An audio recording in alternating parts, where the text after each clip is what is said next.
بسم اللہ الرحمن الرحیم۔ السلام علیکم۔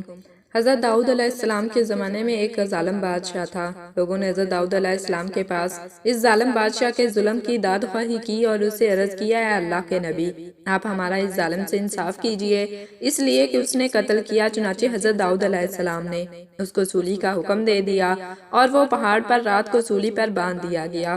لوگ اس سے جدا ہو کر اپنے گھروں کو چلے گئے اور وہ ظالم سولی کی لکڑی پر تنہا رہ گیا۔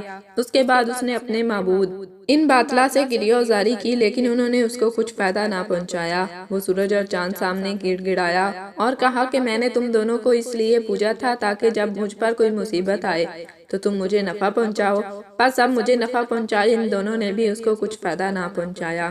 اس کے بعد وہ اللہ تعالیٰ کی طرف رجوع ہوا اور اسے اس کے ناموں سے یاد کیا، اس سے نالہ کیا، اے میرے رب، میں نے تیری نافرمانی کی، تیرے غیر کو پوجا، لیکن اس سے نفع نہ پایا۔ اب تیرے پاس آیا ہوں، تو حق ہے تاکہ تو میری مدد کرے، بس اپنی رحمت سے میری مدد فرما۔ اللہ تعالیٰ نے فرمایا، اس نے اپنے معبود ان باطلا کو عرصہ دراز تک پوجا، لیکن ان سے نفع نہ پایا۔ اب مجھ سے پناہ مانگی اور مجھ سے دعا کی، میں نے اس کی دعا قبول کی۔ بلا شبہ مضطر اور پریشان کی دعا قبول کرتا ہوں۔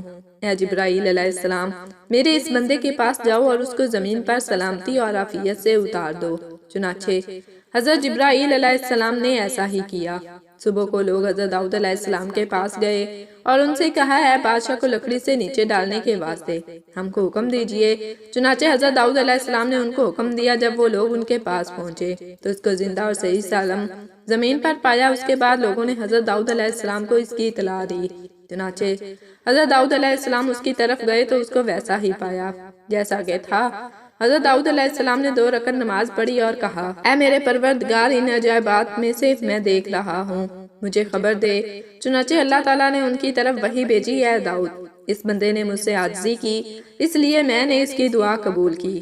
اگر میں بھی اس کی دعا اور عاجزی کو قبول نہ کرتا، جیسا کہ اس کے معبود ان باطلا نے قبول نہیں کیا، تو مجھ میں اور ان میں کیا فرق ہوتا؟